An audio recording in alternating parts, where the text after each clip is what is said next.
Lord Bacon, in his Wisdom of the Ancients, interpreted a great many of the Greek myths in terms of psychopolitical statements of principles of universal procedure. He did not, however, include in his group the myth of Dionysus, and that is the one we'd like to think about for just a few minutes as a prologue to the present problem. According to the old legends and myths, Dionysus was the beloved son of Zeus, father of heaven. He was born of a mortal woman and became a deity. Actually, Zeus was a doting father. He was really given to spoiling his only son, whom he loved devoutly and dearly. And to keep the little fellow happy when he was quite small, his father presented him with every kind of a toy that could be conceived of. He gave him all kinds of things. Of course, he didn't have to give him a spacesuit. He had that already. But he did have, video games or their equivalents. He had building blocks, alphabets, numbers, all kinds of things and puzzles to solve. And he was really surrounded by every type of challenge that Zeus could bestow. And Zeus stood by and watched the little one enjoying all of this, you might say, educational amusement. But one day, in the course of time, the little Dionysus, wandering around in his father's home in Olympus, wandered too close to the edge. And there appear upon the scene 12 Titans, giants, very unpleasant characters, who found it a wonderful opportunity to steal away the little boy. So, when Zeus was concerned with managing the universe, the Titans kidnapped the little Dionysus and killed him. Now this became the basis of a very great and lengthy fable, which was carried on through into the initiation rites of the Bacchic mysteries and became the peculiar property of the Dionysian artificers, the great system of ancient architectural engineering. Now let's think for a moment to see what this might all mean in terms of our present way of life. Actually, we are all, in a sense, like the little Dionysus. We have all been given a vast number of toys in the course of our evolution. We have been given almost everything conceivable to educate and amuse us. We have been given all kinds of studies. We have been given all kinds of animals to be friendly with.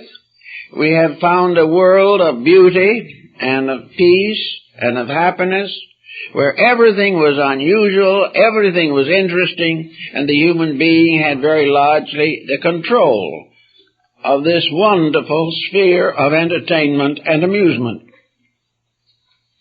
But something went wrong. And the thing that went wrong, apparently, was that the Titans got mixed up in the picture. And as the little boy, wandering in the heavenly worlds, came too close, the primordial elements took hold of him and dragged him down into mortality.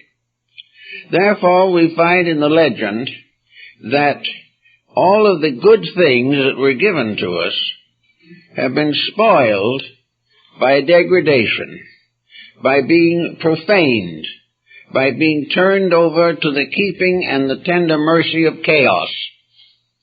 And today, chaos is a word we're all beginning to be afraid of, more perhaps than we ever were in the time of the Greek legends.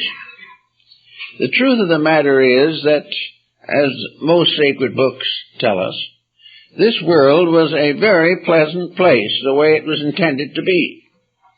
It was created with a mysterious but wonderful power of self-replenishment. It could go on and on and on. It was a self-sustaining, self-complete mass in space. It had everything we needed. everything that we really should learn to enjoy. It was full of opportunities not only for improvement, but for play, for joy, for friendliness, and for entertaining our unfolding minds. The world around us is a mass of educational toys.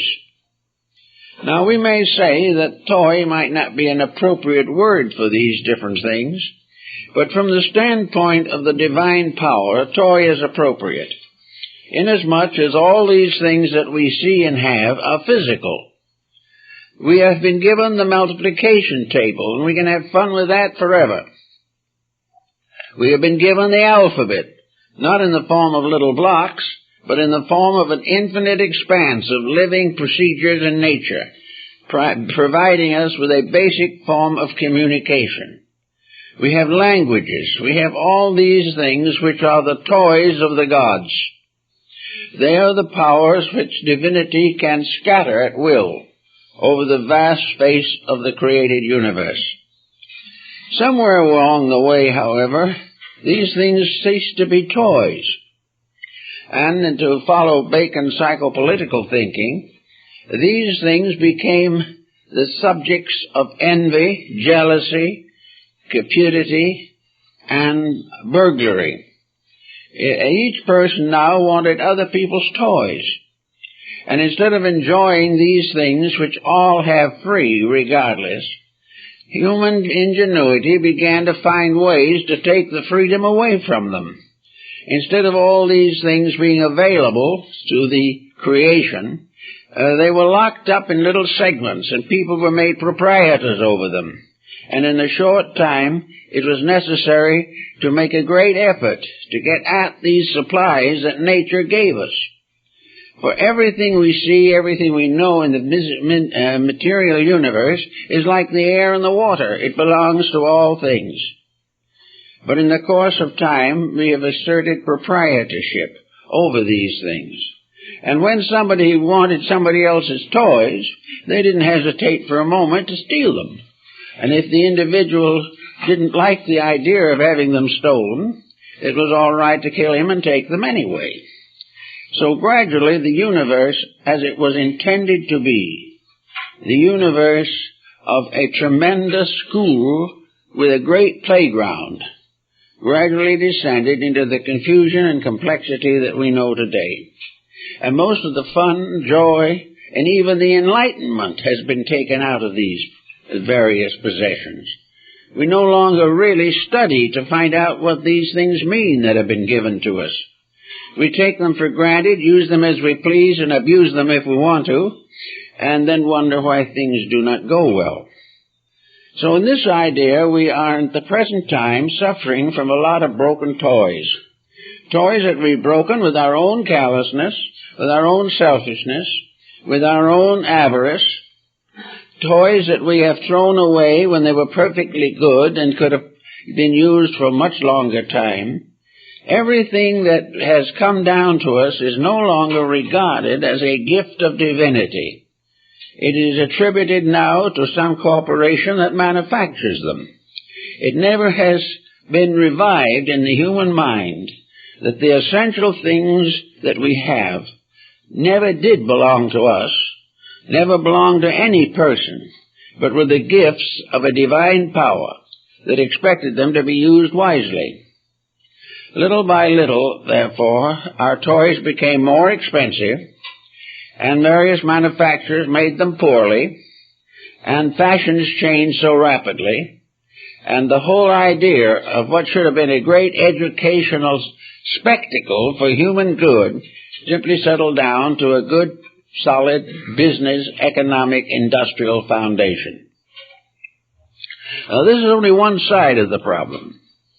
Because in the processes of living with a civilization that no longer cares for value, we find a great many people desperately hurt. We all naturally, I think, like to be constructive. We all want to do nice things. We all want to have constructive beliefs. We all want something to care for, something to love, something to hope for and things to build on. We are that kind of a creature. And gradually this intensification that is taking place around us has swept away all of these values. One by one, every ideal that we have has been perverted and corrupted. And therefore we may say that human hopes, human ideals, human dreams, man's great desire to do nice things, his vision of better times and better conditions, have all been betrayed. And he finds that he is actually almost alone, very unhappy, deprived of every natural pleasure that he normally could use. And he is like the little Dionysus who has been gradually brought to the edge of the divine world and is being assailed by the implacable hatreds of the Titans. So that the human being today has gradually been driven into a mysterious underworld of machines, of physical processes, of discoveries, of nuclear weapons, of all kinds of destructive misuses of the natural resources with which he has been provided. As a result of that, the broken doll really represents man's entire concept of the reason for himself. He is disillusioned. The hopes that he believed to be his natural birthright have faded away. And that which he hoped would become part of a beautiful and wonderful life has been swept out of his reach by ulterior motives and conspiracies. Out of this type of thing and this type of problem, therefore, it is necessary to more or less go back to Neoplatonism or one of the other classical schools to see what the answer and the reason for all this can possibly be. There has to be a reason for everything. The universe is under laws, and even great Zeus must obey them. Therefore, what is it that is happening that can really make things better for all of us and help us to regain our faith in the beautiful and the good, and become, as the little Dionysus was, a child of heaven, instead of a groping elder person wandering in the darkness of earth? Well, there are lots of things that we can think about in this particular situation. We must realize, and do realize, that things have a meaning. We also realize that the Bible said that there would never be another deluge, that the world would not be destroyed again. This is consoling in the presence of nuclear armament. But there is probably a greater truth underlying some of the older beliefs than we realize or accept today. Today we are disillusioned, sophisticated, and embittered. But beneath the surface of this type of attitude, there are still tremendous hopes, tremendous strengths of belief that we are still actually in a position to control our own destiny. So we have to begin to see what constituted this world of toys that we have been given. Well, you can read a book on almost any form of life, anthropology, zoology, even all the way down to bacteriology, and find out the number of creatures and the number of things that exist on Earth. Our television programs now often include nature studies in which we become suddenly aware of an incredible diversity of life. And as we sit down and watch this on the screen, perhaps without reasoning about it at the time, we are actually seeing a group of these toys. We are seeing things that are around us that are worth knowing, and which most of us have never contacted.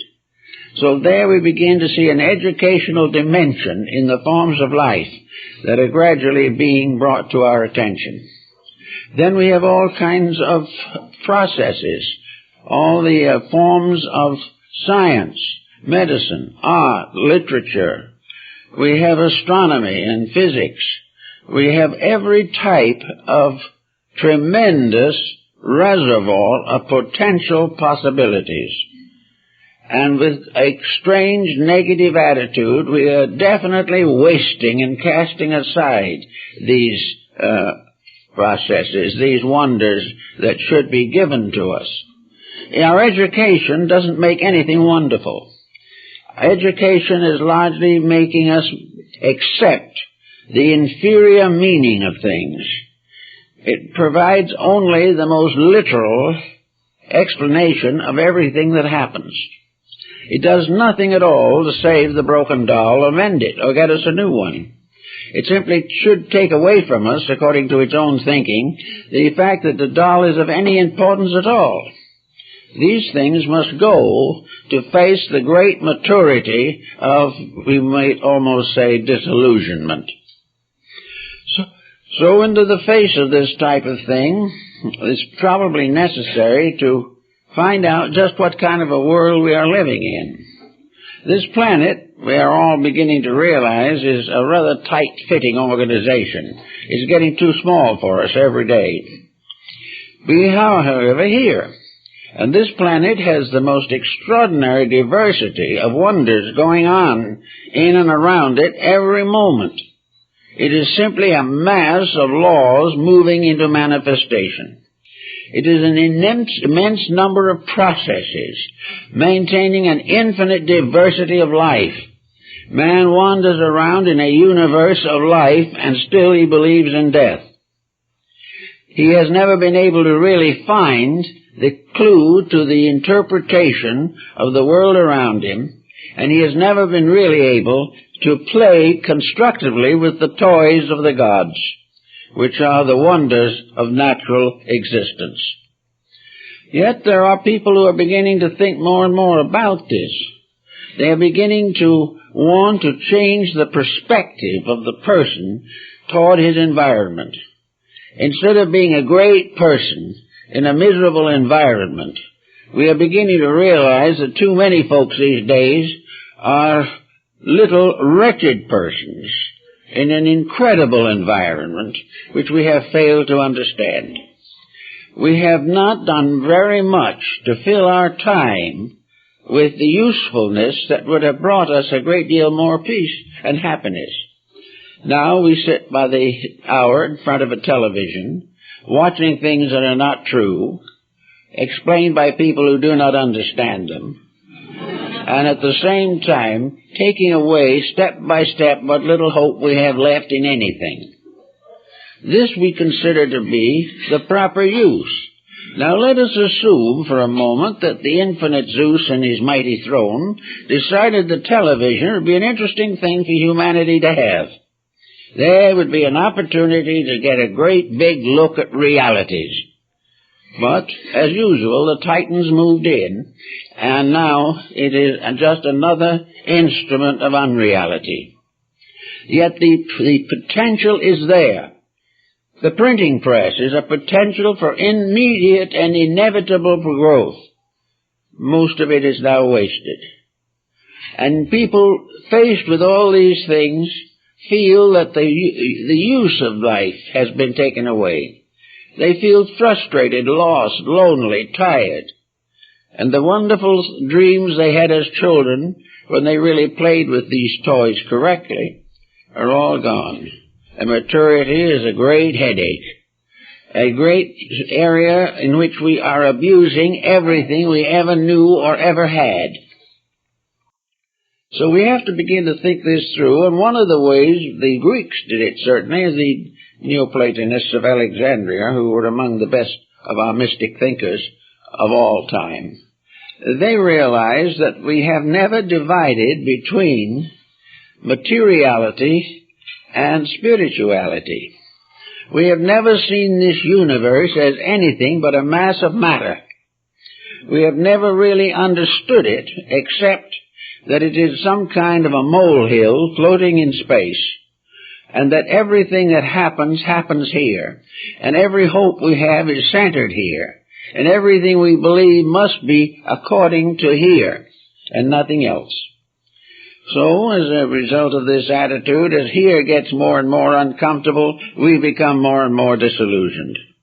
We have not learned to realize that the universe itself is a vast toy, a tremendous wonder in space, with astronomers all around looking through telescopes to try to find out what is inside or behind a black hole. They may find out, but they wonder if it goes on and on and on. We live in a universe of wonders. Children live in that kind of a universe of wonder, but they live it honestly. We are living in a world of wonders, but we are living more or less dishonestly, because we don't even bother to look for the wonders unless we think we can incorporate them in something and make a profit. All of this is tiresome, and it is really affecting human beings more than we realize. We must begin to give the individual some concept of the world of his own childhood, made mature, made real, made adult, but still left beautiful. And there's no reason it cannot be this way. The only reason is that a few ambitious human beings have set up structures which it is difficult for average persons to overcome or correct in their own natures. Actually, we should realize, as the Greeks did, that this world that we are living in now is not a world that we are intended to stay in.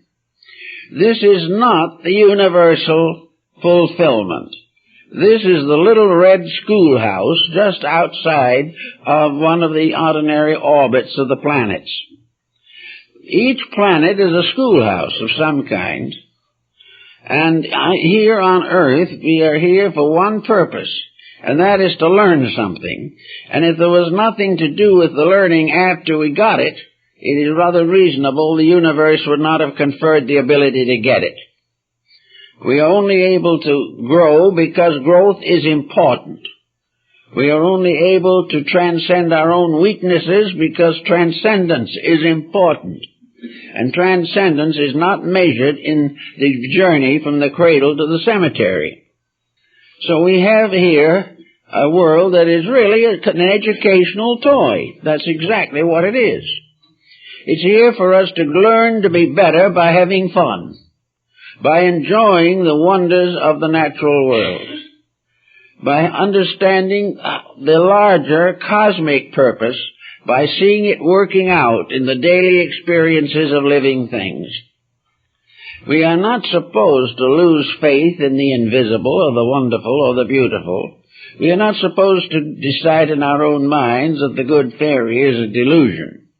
We are here to find the universal good as it is ours, as it was intended to be, and as it still is, except that our own thinking, imagination, and corruption has destroyed our privilege to see it.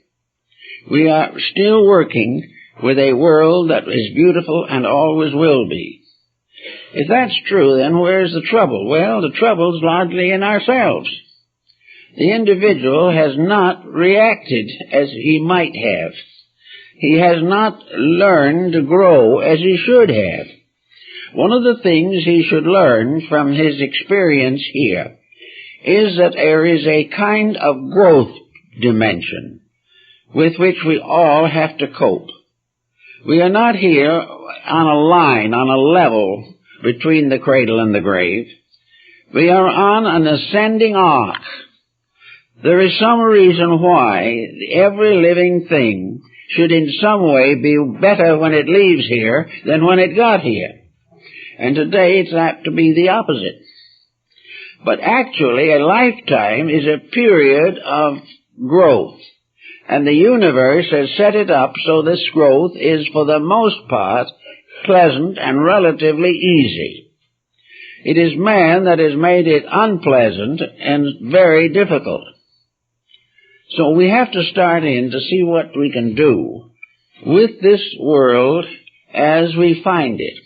One thing we can all remember, as people often say, whether they know about it or not, they wonder why they're here. They say, well, I didn't ask to come, here I am. Well, maybe we did ask to come. Maybe we're where we wanted to be, because there was something out there, some new adventure that we wanted to share in. But as body closes in upon our hopes and aspirations, and education dulls them, there is a grave disillusionment. Life is no longer the beautiful necessity we have thought about. It becomes a nagging, fatiguing routine. But this is not what it was meant to be, and is not what it can be if we want to do something about it. The first thing, perhaps in the most practical level of all, is to realize it's not going to be done for us. The idea that we can all sit back until the golden age arrives and then we'll all be better off is not according to the common sense of the creation plan. Each person is here to grow as an individual. The more difficult the environment, the greater the result if he does grow. The more he overcomes, the stronger he is. The more he drifts along with things as may be considered the easy way, the less he is. So each person has got to solve the world for himself. He's got to restore the golden age in his own heart before he'll ever find it anywhere else. And the golden age is here. It has always been here. And no matter how much gold we've taken out of the earth or how much oil we buy from Saudi Arabia, the golden age is still here. The golden age is this intangible inner life of the individual, something that cannot be destroyed by nuclear fission or anything else. This inner life, which can become anything the individual wants to make it. Now, in religion, we have a great many problems that come up with this type of thing. People are trying to work it out so that by a better believing, they can become better people. Well, this is in a sense true, but it is a dangerous truth we have to think about. How can we become better people first, and how can we become better people continuously under the process of growth? This is the problem we all have to face today. For example, we can say very truly that if we practice certain metaphysical disciplines, if we take on certain teachings, if we believe certain truths, and we read certain books, that we are going to be spiritually improved. This is only an assumption. And the evidence is very largely to the opposite when we get down to it. It is not that study makes us good. It is that goodness makes us good students. The change has to be in the individual, not in the thing he's trying to do. No matter what system he uses, he must use it with the life as he has it now. And if he is the same arrogant, proud, self-centered, conceited individual, or is out desperately hunting for an escape from boredom, there is not going to be any genuine growth anywhere in the studies that he is doing. He has to change himself first. And when he changes himself first, he has taken the first great step towards enlightenment. Enlightenment is not bestowed until it is earned. And it is not earned until the individual has corrected his own mistakes. This type of process is not very enticing. It's never been one of the world's popular beliefs, but it has become gradually recognized as the only truth behind a variety of misunderstandings. The individual has to restore the golden age in his own heart. Now, this is not as hard as it might seem. And while it may not solve everything, it answers a very large group of problems that we all face. There's hardly anyone who hasn't a grievance against somebody. There's hardly anyone who cannot complain that they have had a rough way along the path of life. There are very few people who do not feel that their friends have betrayed them or that children have deserted them. All of these problems are classical. They arise constantly in the relationships of human behavior. But how many of these people stop short in this type of self-pity and ask honestly and sincerely how they helped these people whom they say hurt them? What was the cause of the trouble? We always want to hand it on to another person. If it hadn't been for them, we'd be happy. But in very many cases, they are saying if it hadn't been for us, they would have been happy. There was lack of common affection, lack of unselfish sharing of life.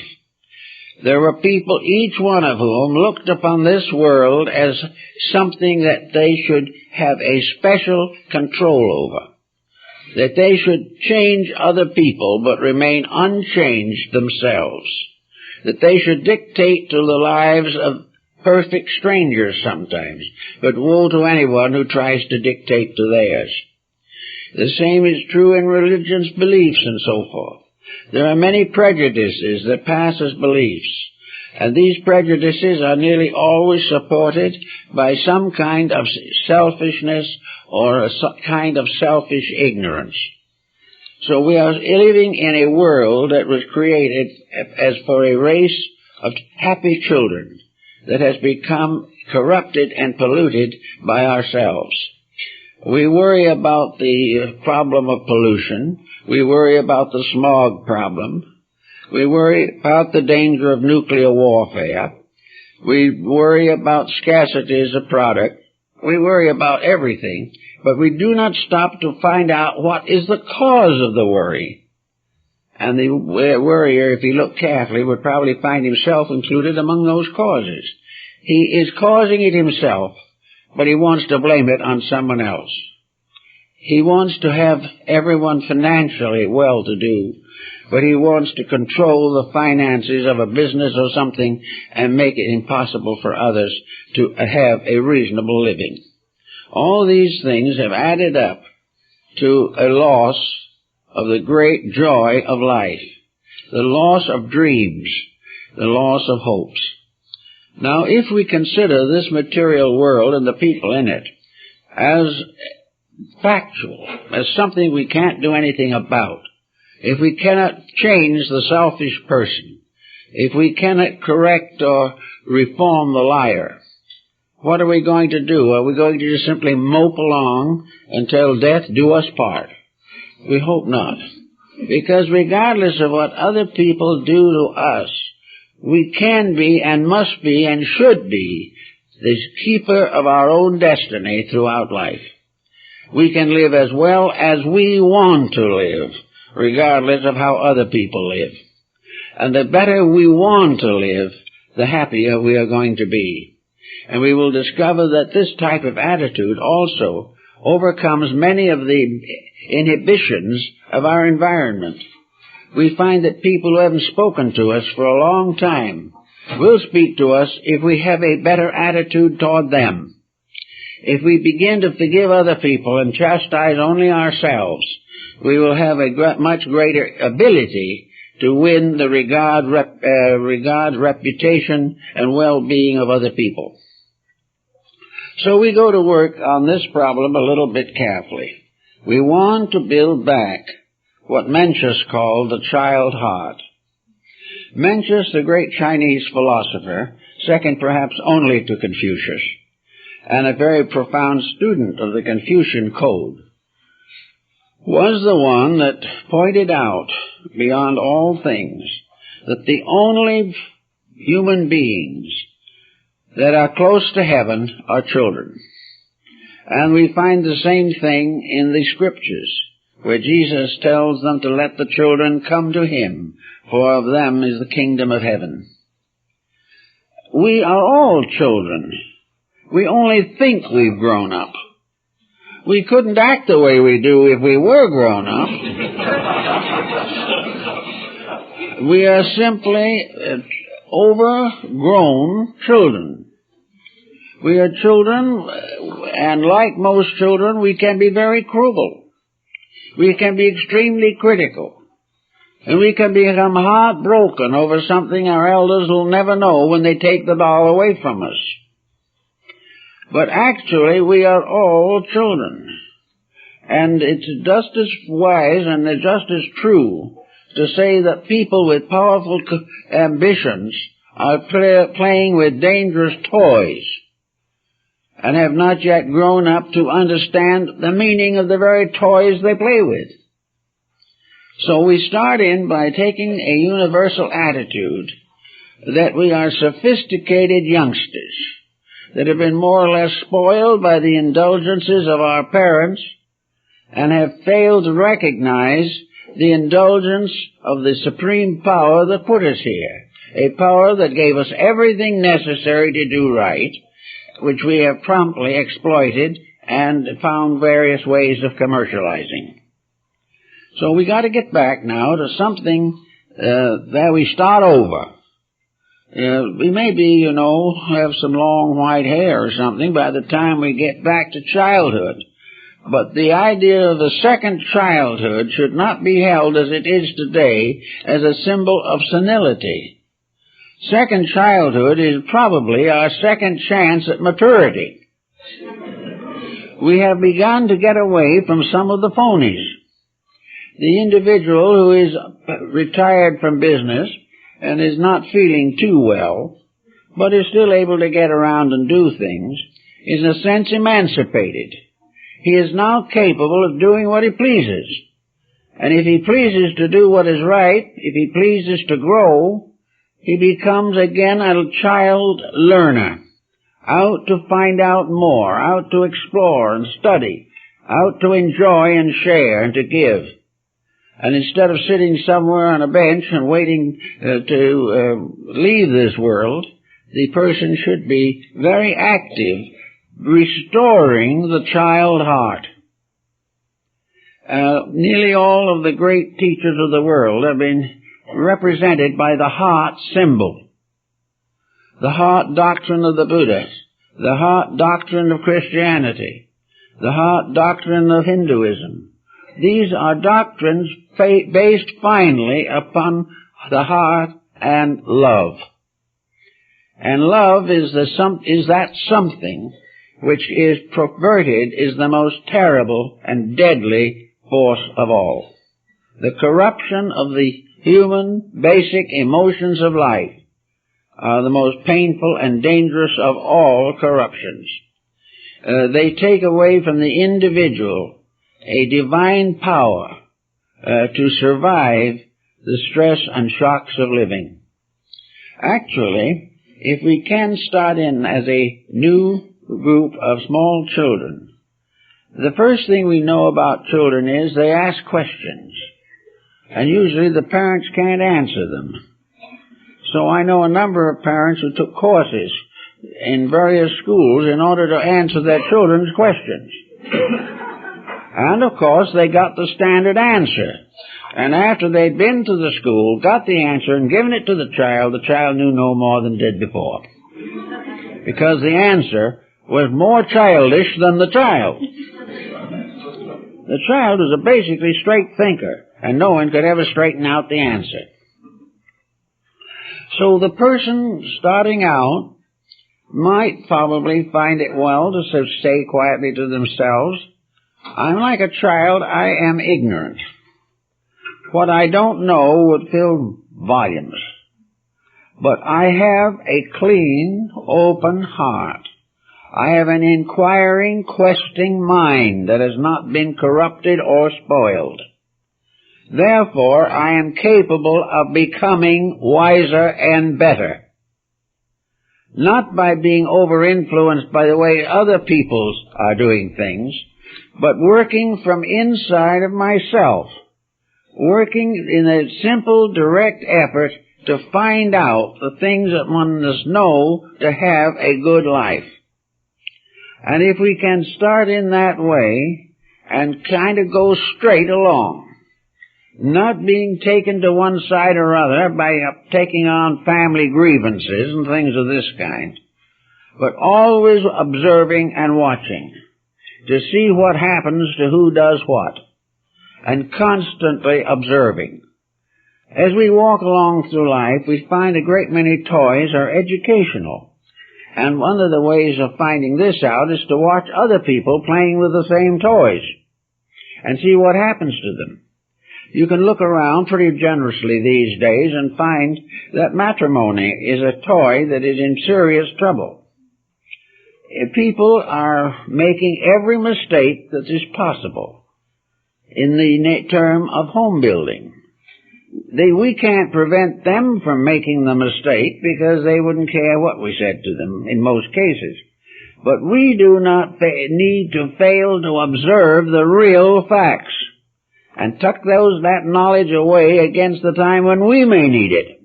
And we will not do the things that these other people are doing. Everything that goes wrong is a lesson. Everything that goes right is a lesson.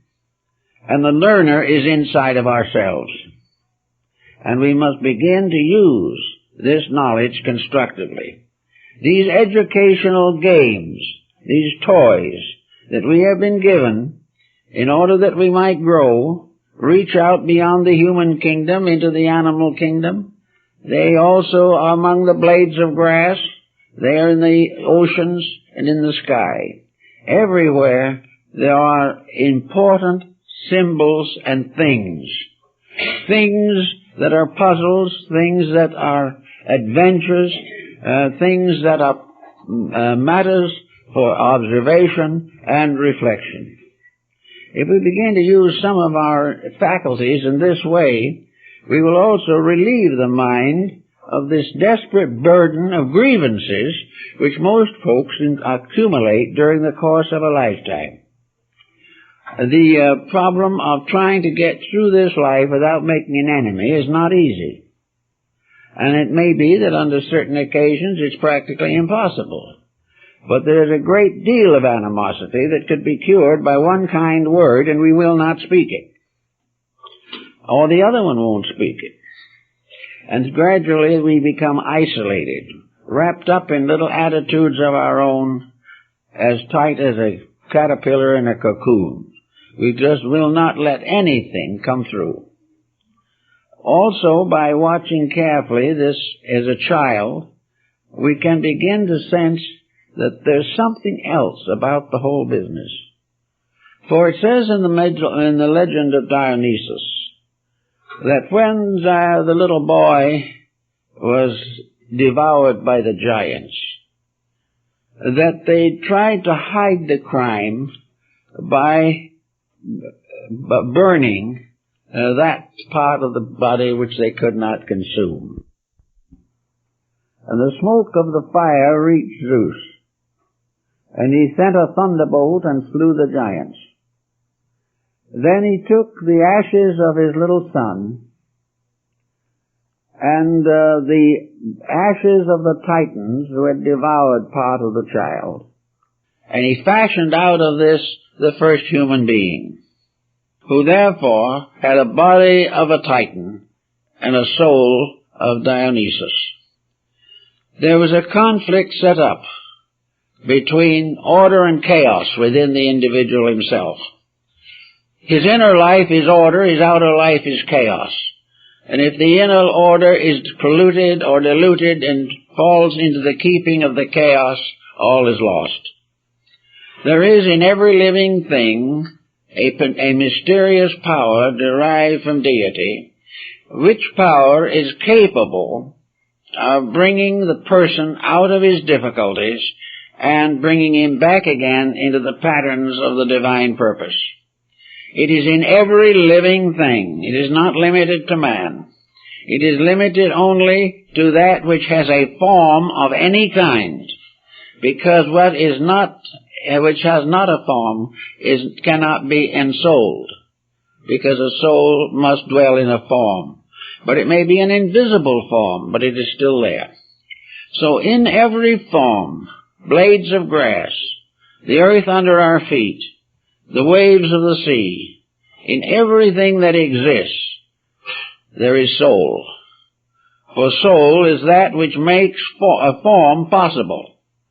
A form without soul is matter only, and it is inconceivable that we will ever find pure matter. For soul, it goes into form in every level of existence. Now, the purpose of soul always, as Bamey pointed out, is to use the form which it has, much as it uses the acorn. The form becomes the food of the soul. And through this, the soul is released into growth to grow into a mighty tree, many times the size of the acorn. So every soul has within it this growing factor, growing through body, growing up to a release of itself into the light of truth. Well, people don't seem to pay much attention to souls anymore. They just take for granted that they have an animation somewhere, that there is something in them that lives that makes it possible for them to make mistakes. They don't know what it is. They have no idea what the power of motivation behind them. They do not know what it is that forces creatures to break through the shells of matter and grow, which enable very primitive creatures to maintain the stream of life and to develop more and more purposeful existences. But actually, regardless of how we approach the matter, the individual has within himself this compound of the blood of the dying God, the Christ in you, the hope of glory, and the Titans, or the primordial, uncultivated, undisciplined attitudes and emotions. And whenever anything happens around, we generally let either the mental or the emotional Titans take over. They become more or less giants without soul, without consciousness, without true purpose. They are primordial force and energy, the kind of force that gets behind you when you reach out and strike somebody you do not like. The power to hit another person is the energy of the Titans. And when the power of the soul is blighted by this antagonism, the blow is struck, and the soul remains a prisoner for another period of time, whereas forgiveness would have released the soul and baffled the Titans.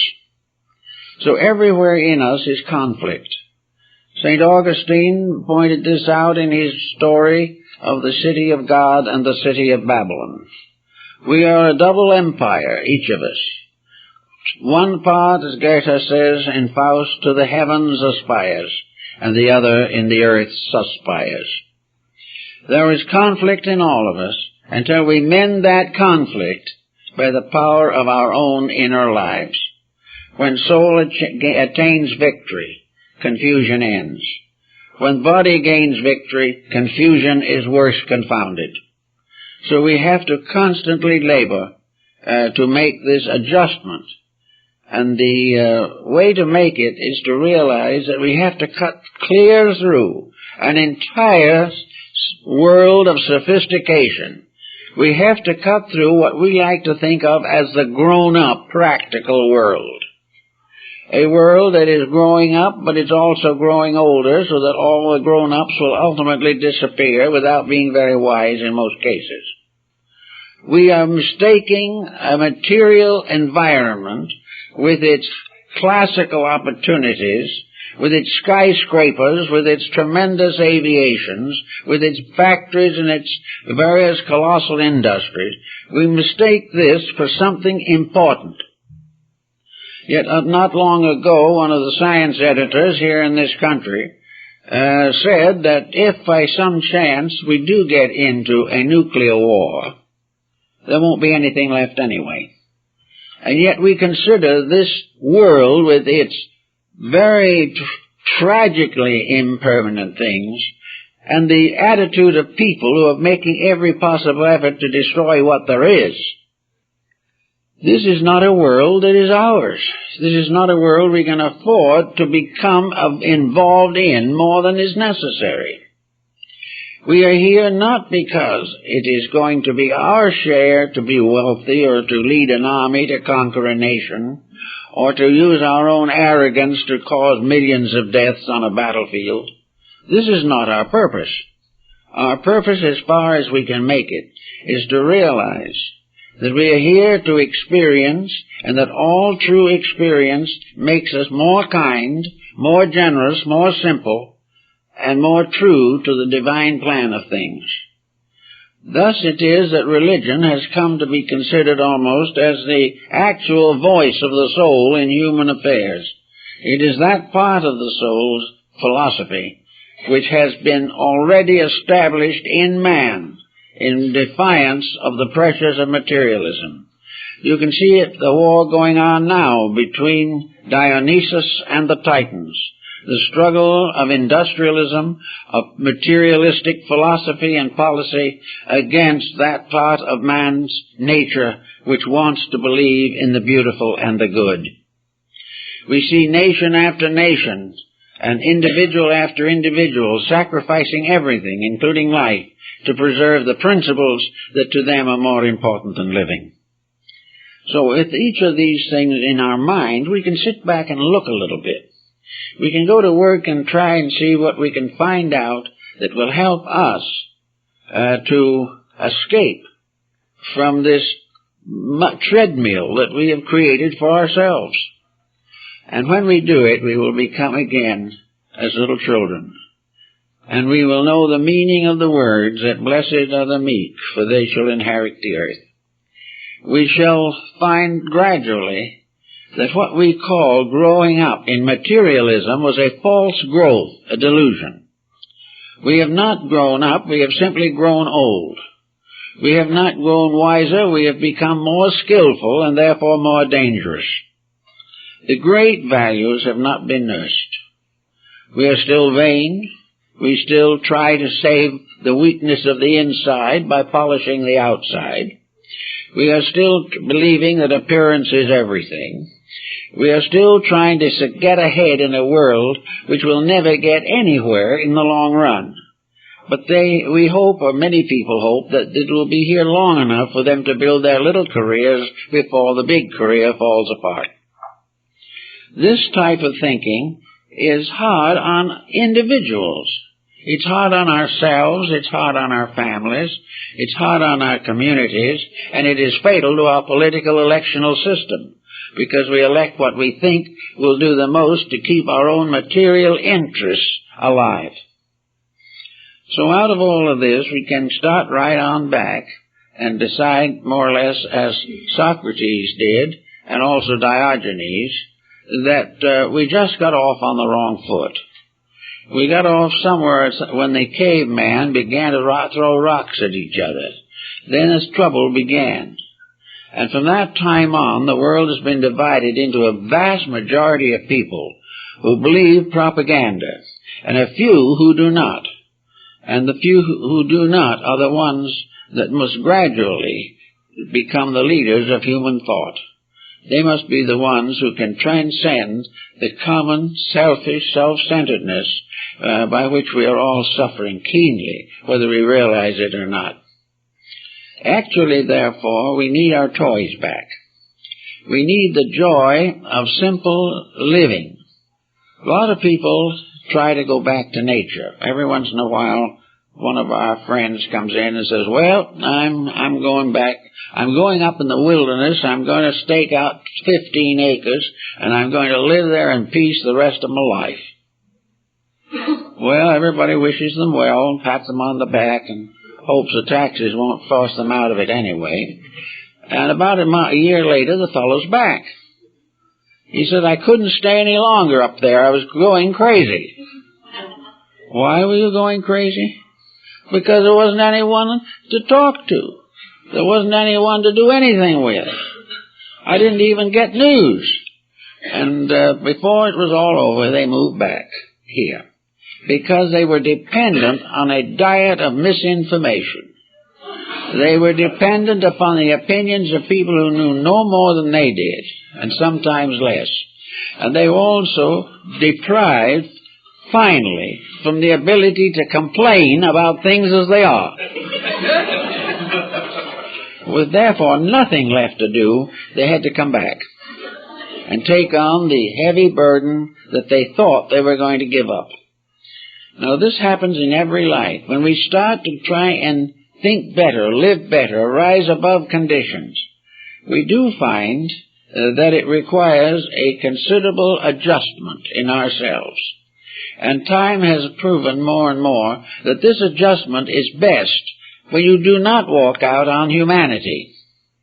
The moment you go off by yourself with the birds and the bees, you are not able to face the challenge of living.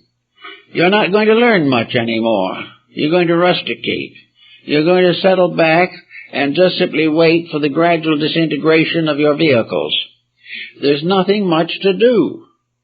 Well, if you were back in the world fighting out something you believe in and changing your own life to meet the principles you hold to be true, you'd have a reason for existence.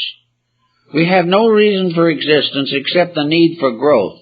And if we artificially block that need, then life again becomes meaningless. Everything depends upon man's personal adjustment with the problems which concern him most. So we watch a little bit and we observe that both the Oriental and the Occidental mystic, both of them have developed what is probably the best answer to it all. They have decided simply to ignore the Titans. They're going to not have any more dealings with those nasty giants who are always making trouble. And they are doing it by gradually quieting the titanic factor in themselves. And this is done by various meditational exercises, by mystical attitudes, by prayer, and by a gradual increase of understanding about life. They find it's the only answer to get rid of this confusion is to wipe the slate clean of everything that is difficult or dangerous to our own survival. Now we can say, well, you can't do that entirely. How am I going to forget the fact that my husband went off with another woman? How are we going to do this? Well, you'll have to do it sometime, even if it takes death to do it. You will also have to realize that you are perpetuating a tragedy in yourself when something has been closed and sealed off by circumstances that are no longer to be changed. Therefore, you've got to get rid of the thinking that is constantly tying you back to the level of life which you want to escape from. If you want to compete, you can compete, but you can never have a life that is free from competition that way. If you want to dislike people, you can dislike them, but you will never grow any higher in your understanding as long as the dislike remains. If you want to blame others for your misfortunes, you can do so. But as long as you do that, your own growth cannot develop. The idea that a philosophy will take away all of these defects of character is foolish, because you can meet on the street almost any day an individual with very high convictions who is living miserably, because they've never lived their own convictions and have defended their position on the grounds that other people were responsible for their misfortunes. So you have to start in by building a new pattern. And one way, of course, you can gain something for this is trying to understand a little better things you have taken for granted. Try to go back, as Pythagoras taught, and see if you can really find the reason for a difficulty that has plagued you for half a lifetime. See who was really to blame. And if the person was to blame, how much of the spirit of forgiveness did you use? You are told in the scriptures to forgive your enemies. How many do this? Not too many.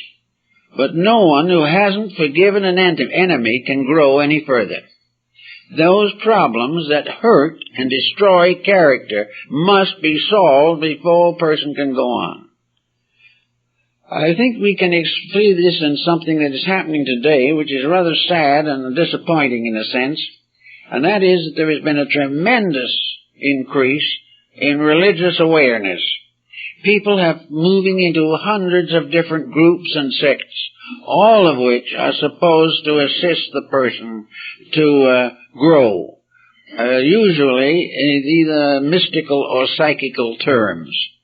Many of these sects really overdo it a little bit, for they promise that the individual who joins them will grow.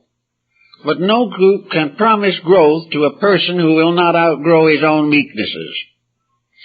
No organization can bestow a formula or a belief that can overcome selfishness in your own heart. And you cannot go on to the higher until you have conquered the lower.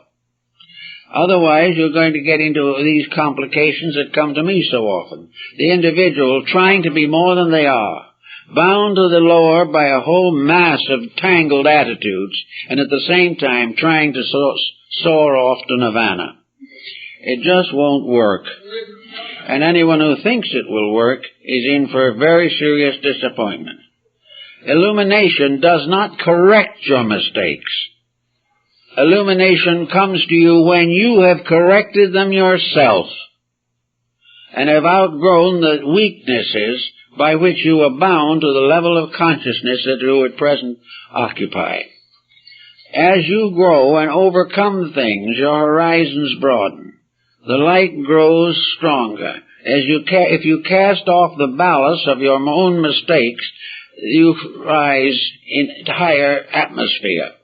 Little by little, the very correcting of your mistakes opens the way to enlightenment.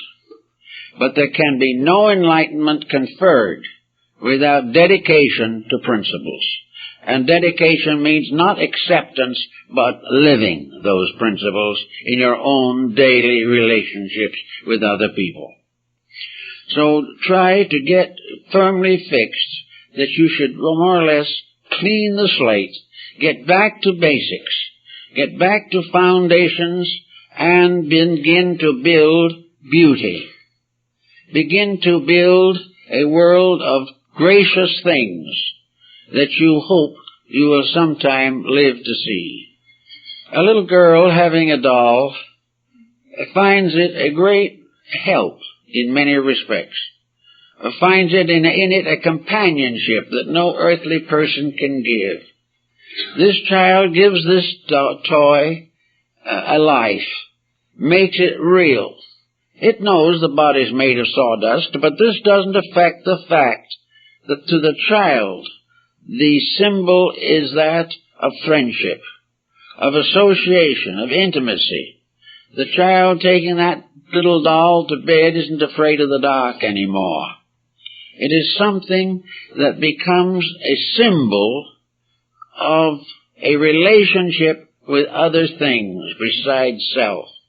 A relationship that has not yet been touched by selfishness. And then suddenly, maybe, for one reason or another, the doll gets broken. And it is broken in most cases, because ultimately the doll symbol is wiped out by the so-called factual symbol. Instead of a world of little dolls that love us, we arrive in a world of all kinds of people who just really want to impose on us or do various things to hurt us. But at the same time, it is much better that we have somewhere this concept of friendship and reality. For the Christian, the infant Jesus is the forever toy. It represents the noblest, most idealistic, most sacred of all infancy. It represents the true meaning of the love of God. It represents the true meaning of the birth of a being in whose love we all share. Therefore, it is a toy in a sense, but it is a divine toy. It is a toy that reminds us of the real beauties of existence. It is a toy that ennobles us and gives us a foundation in the wonder of the infancy of the Lord. This type of thinking helps, but it doesn't do it all. It can't take the place of action. But this type of toy and its effect upon consciousness does affect action. It helps us to strengthen the ideal of the moment when problems arise. The presence of the great world teachers in their various philosophies and teachings are moral supports in time of doubt and trouble. They will help us to make fewer mistakes. They will prevent us from corrupting whatever virtues we have left. And in time, through the advancement of these improvements, we see our way. Buddha on one occasion said that he could take a person by the hand and he could lead them. But he could lead them only one step. But that was all that was necessary.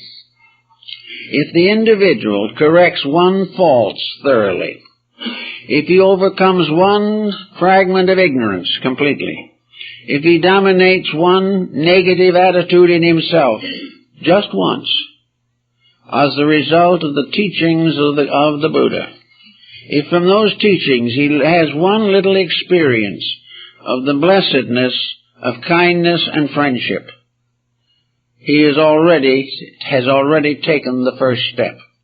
And from that time on, he should by all means simply listen to his own heart. He will enjoy what he has done and will have the courage to do more. From the one good deed, he will get the key to the entire future and destiny of his own universal existence. So in each of these symbols, we have a toy, in a sense, but it is a magnificent symbol of something we all want to try to be or to do. It is an advancement that is of the realist part of ourselves. So actually, all of these symbols come to us as an invitation to correct our own mistakes, to just settle down each day, each month, each year, to search for that which is good. There's also another phase of the effect of these attitudes upon the magnetic field of the body itself. Wherever the individual lowers his level of understanding and insight, even temporarily, the light in him shines less brightly. The magnetic field is disturbed by every attitude that we have. And it recognizes only two kinds of attitudes, good and bad. It doesn't recognize righteous indignation any better than it recognizes unrighteous negation. It does not attempt or make use of any negative, except that negative damages the magnetic field. It is damaged whenever a destructive attitude is nursed, where criticism, condemnation, and constant antagonism arises, where these arise in the person. His own health is endangered. No individual with a negative mental attitude is truly healthy. He gets along sometimes because the body perseveres, but he is not healthy unless his thoughts are ideal and beautiful. And if he wants to have at least a decent span in this world, he must learn to recognize and accept the constructive aspects of the problems he faces every day. If he does not accept them constructively, he is damaging himself. A neurotic is simply a person who takes the wrong attitude on a number of subjects. Not long ago, psychologists had a rather interesting definition of this type of thing. He had a definition to divide a psychotic from a neurotic. According to him, a neurotic is a person who says 2 and 2 equals 5. And he will go to a practitioner to years to find out that that's true. Whereas a psychotic says 2 and 2 are 4, and I just can't stand it any longer. So the problem is all of attitude. It is, again, just the attitude of the person. And you watch people around you, especially those whom you care for and you wish good for, particularly. And you see these people relentlessly destroying themselves. You try to talk to them and they won't listen. And if they do listen, they disagree. And if they agree, they do nothing about it. They will not accept the fact that the fault is in themselves. So this is the first thing we have to drive home with everything we've got. Some may say, well, we might overdo it. There might be a few faults in other people that we have a right to resent. Well, there probably are faults in other people, but this can never be used as an excuse for one in ourselves. Because if we use that kind of an excuse, we'll never get any better. There are too many people with too many faults. So we have to reserve judgment and keep on working for the things we believe to be true. We have to realize that this material world is only a shadow of reality, that it is only a comparatively impermanent testing ground for souls. It is a place where we all have to learn how to become citizens of eternity. Every living thing has a destiny beyond its present state. What that destiny is going to be, we do not know at this time. A few may suspect, but they do not know. But every individual living thing, from a gnat in a sunbeam to the largest sun or solar complex, has a future destiny. It is going somewhere. It has come from somewhere, and it's on the way. Because of this type of realization, we have to try in every way that we can to make sure that we are on the way to that which is the next for ourselves. And I think we can tell pretty well that from how that goes, because every once in a while we see people, we see conditions in which good things do dominate. Every day we find there are unselfish people. Every time we read a newspaper, we may find there is selfishness, but we will also find heroic stories of people who have sacrificed everything for the common good. Everywhere there are things to admire, and the thing we want to do, if possible, is to become one of those admirable things. We want to be something that we can admire in ourselves. We want to rise above all of the delusions and confusions that have made life miserable. Actually, also, this quest for reality is probably the most perfect way of solving the problems of society as we know them today. The well-integrated person is not in debt. The thoughtful individual lives within their means. The kindly, well-intentioned, and wise person does not defraud others.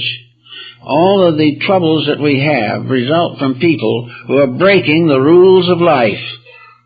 If we break the rules, we will have the same troubles. If we keep the rules we keep will keep us. And it's very important to realize this right away and every day. We are coming again and still into very troublesome and very critical periods in world history. We are coming to a time when integrities are going to be the most important thing in the whole world. We are going to be able to survive only because of what we do right. And we must do enough right to guarantee survival. But the good book tells us, of course, that though thousands fall on the right hand and thousands on the left, the just person shall not be moved.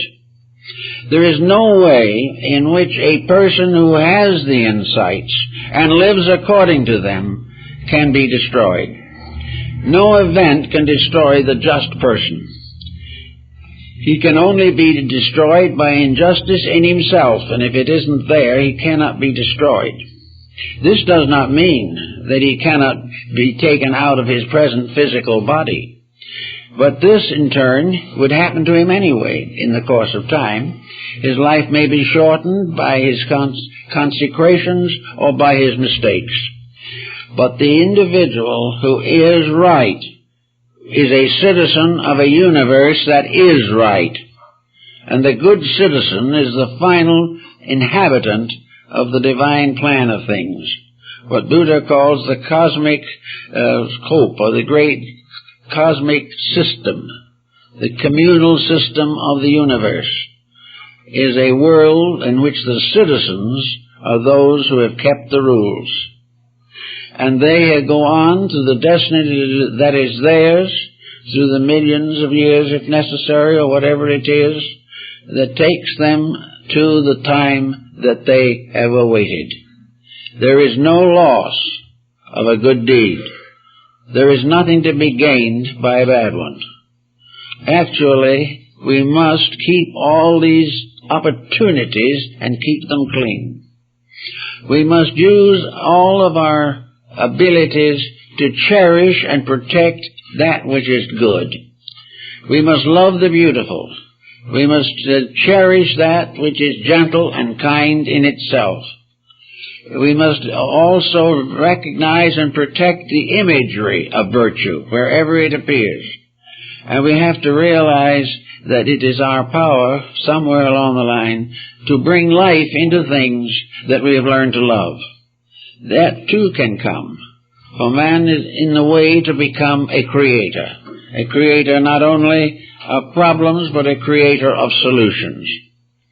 So all this wonderful nursery in which we are, where we're all playing with something, where we're all imperfect, and where we are all hoping to get a little wiser, there is an absolute wonder of opportunity for people to help each other to go along the right way, to make sure that we do not tempt people beyond their capacities, that we do not do things to them that causes them to resent us, that we try our best to live according to rules that are right and proper.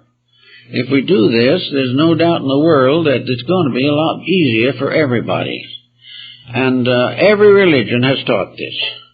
Every person who says, I am a religious person, has heard this, whether he's done anything about it or not.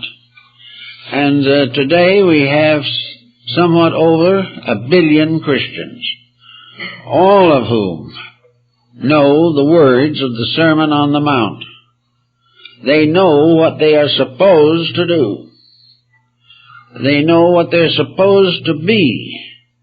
But they have a strange feeling in themselves that they can break these rules with impunity. Or that if they do break the rules, nothing serious is going to happen anyway. This is not according to the best thinking. Regardless of whether we are punished for breaking the rules or not, we know in ourselves we have broken them, and that is wrong. We cannot have the same dignity of life if we compromise the rules of good living. We also know that among the other religions of the world, there are probably about 2.5 billion other people of other faiths who have the same basic dedications to principles.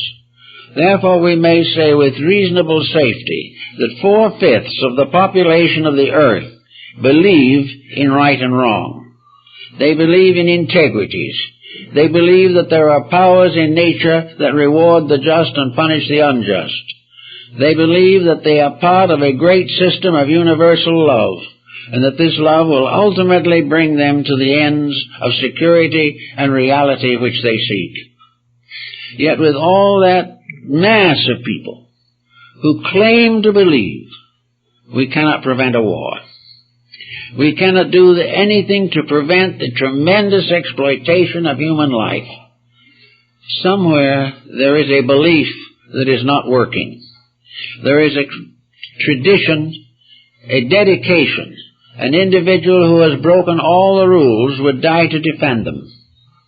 It is a very strange situation, a very curious complication. But the only answer to the whole situation is to realize that we are here with a capacity to live in a beautiful world, that we are here to have all the good things happen that can happen. And we have been given a vast order of toys, playthings, by means of which we could gain educational progress. By understanding the smallest thing that exists, we share in a greater degree to all wisdom and all knowledge. We are living in the midst of infinite opportunity, not only to grow, but to have fun doing it. And somehow, for some reason, we seem to take all the fun out of it. We not only resent growth, we are afraid of it, and we are allowing superficial, false standards to lock us into an isolation, which is causing mental and nervous illness, and is destroying the natural reasons for living.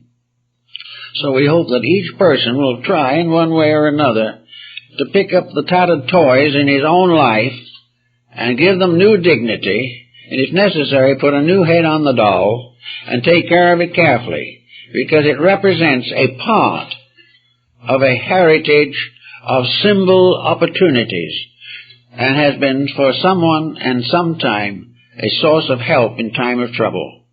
The sharing of our needs with real or imaginary playmates can be very important. It's when we are told that they don't exist anymore that we are in serious difficulties. So we hope you'll all believe in them at least until next time we're here 2 weeks from today.